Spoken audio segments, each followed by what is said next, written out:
नमस्कार दोस्तों, मैं आशीष शर्मा आपको आज बताऊंगा कि एलर्जिक राइनाइटिस होती क्या है।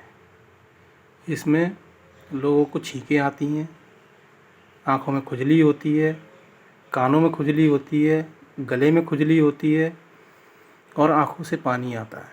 ये एलर्जिक राइनाइटिस मौसम के बदलने के कारण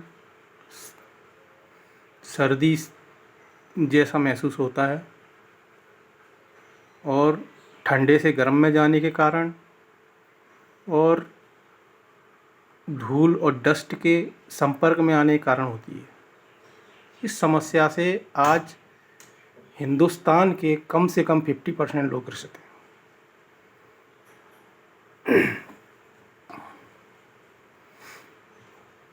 इसकी कोई स्पेसिफिक दवाई नहीं है, पर इसको कुछ हद तक रोका जा सकता है और कम किया जा सकता है।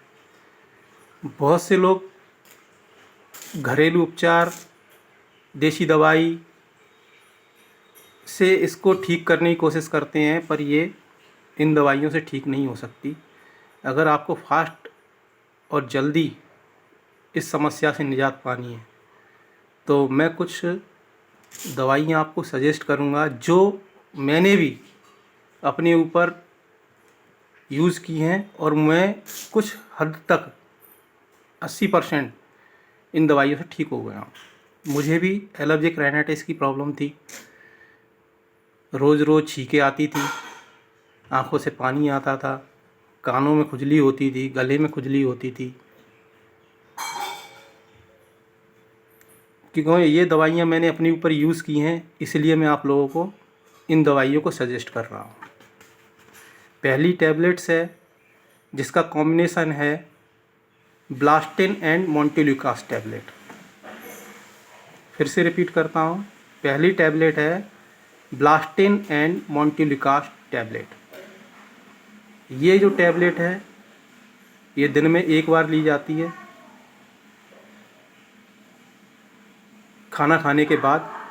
और दूसरी टैबलेट्स है पेंटोप्रोजल एंड डेम्परिडोन का कॉम्बिनेशन। ये कैप्सूल है, ये खाली पेट लिया जाता है। अब आप कहोगे कि ये कैप्सूल तो गैस का है। नहीं, गैस का है, पर कोई भी बीमारी हो उसकी शुरुआत पेट से ही होती है। इसलिए अगर आपका पेट सही रहेगा तो पाचन क्रिया सही रहेगी और सारी परेशानियां पेट से ही शुरू होकर पेट पे ही ख़त्म होती है। इसलिए ये कैप्सूल भी ज़रूरी है।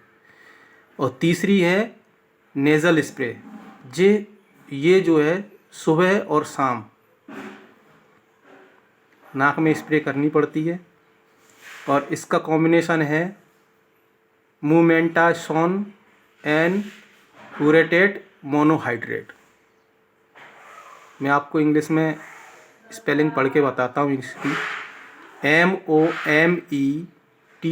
MOMETASONE मूमेंटासोन और फ्यूरेटे FUROATE फ्यूरेटे मोनोहाइड्रेट स्प्रे।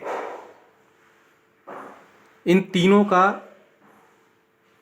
15 दिन ही इस्तेमाल करने के बाद आपको फ़र्क महसूस होगा और 80% तक ये समस्या से आप निजात पा लोगे। अगर आपको ये मेरी जानकारी अच्छी लगे, आपको फ़ायदा हो, तो आप इसको ज़रूर इस्तेमाल करें। डॉक्टर की सलाह से इस्तेमाल करें। एक बार अपने कंसल्टेंट जो आपका फैमिली डॉक्टर है उससे कंसल्ट कर लें, उसके बाद इसे इस्तेमाल करें। अगर मेरा वीडियो आपको अच्छा लगा हो तो सब्सक्राइब करें, लाइक करें और शेयर करें। नमस्कार।